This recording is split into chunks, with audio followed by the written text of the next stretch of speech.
Hi everyone, and welcome to the match review of Tasmania Devils versus Carlton Blues.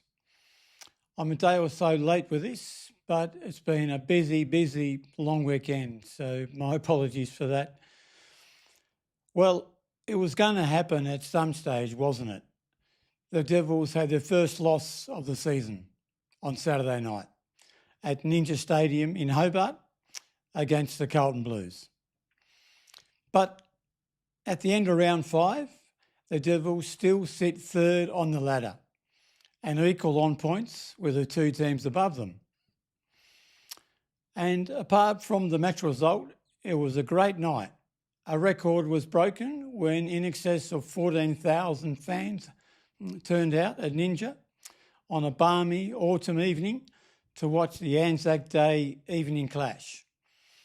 And in the pre-game, we had the playing of the last post and the national anthem, and the crowd was ready to see the Devils do their stuff. I actually put together a separate 3-minute video of some of the pre-game and match moments, and that's on the channel as a separate video if you'd like to have a look. All right, let's get into it.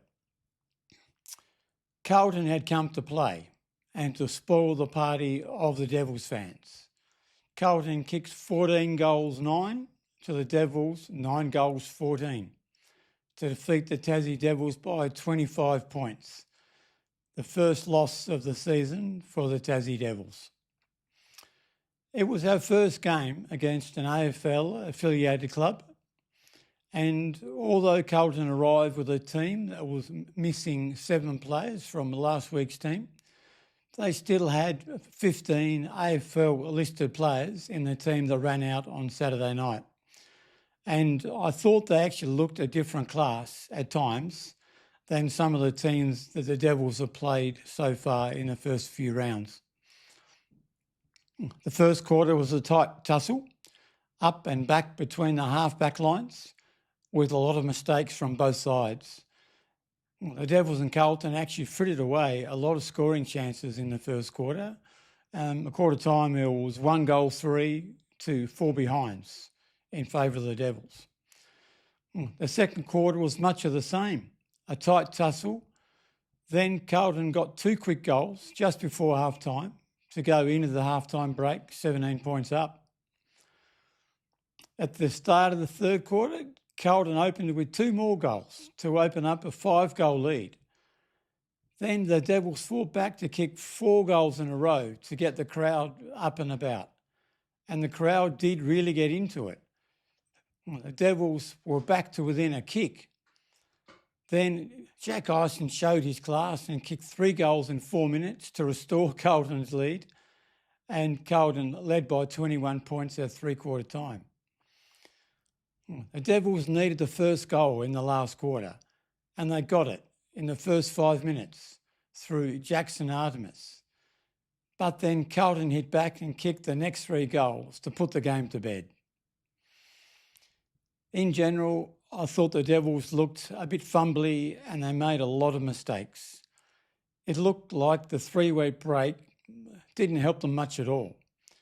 And it might have been too long a break, really. I'm not sure about the VFL scheduling, but I think it certainly didn't help the Devils. Carlton's possession game was clean for most of the game, and turnovers in Carlton's link-up play from half-back and around the ground really hurt the Devils, and they couldn't really control the likes of George Hewitt and Billy Wilson. Wilson had 40 disposals and used his pace to great effect, while George Hewitt had 39 disposals, even though he seemed to have a tag for most of the night. And the Carlton big ruckman also dominated.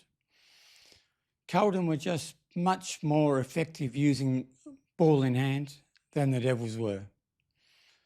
Having said all that, the clearances were even for the night, and the Devils had more inside 50s for the game. But they couldn't find targets inside 50, and they couldn't convert their opportunities on the scoreboard. The scoring shots were actually even at 23 apiece. Devils kicked inaccurately, 9 goals 14, to Carlton's accurate 14-9. It could have been much closer had the Devils converted their chances, especially in the first half.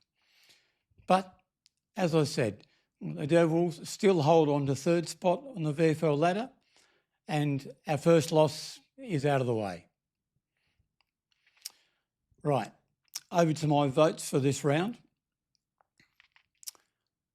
5 votes I gave to Zach Adams. Clearly best of field for the Devils, and he actually won the medal on the night. He had 23 disposals, 1 goal and 10 marks. I gave 4 votes to Robbie Fox for his 25 disposals and 6 tackles. 3 votes to Jai Menzies for his 19 disposals and 1 goal, and 2 votes to Hugh Dixon for his 20 disposals and 7 marks, and 1 vote to Caleb Mitchell for his 22 disposals and 3 tackles. And after 4 rounds, our voting leaderboard looks like this. We've got Jai Menzies out on top with 12 votes.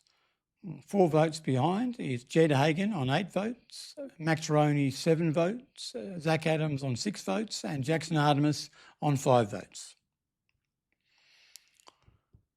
The only multiple goal kicker on the night for the Devils was Sam Sickens with 2 goals. All the rest were singles. And I'm also keeping a track of the club goal kicking leaderboard. And the current leaderboard at the moment looks a bit like this.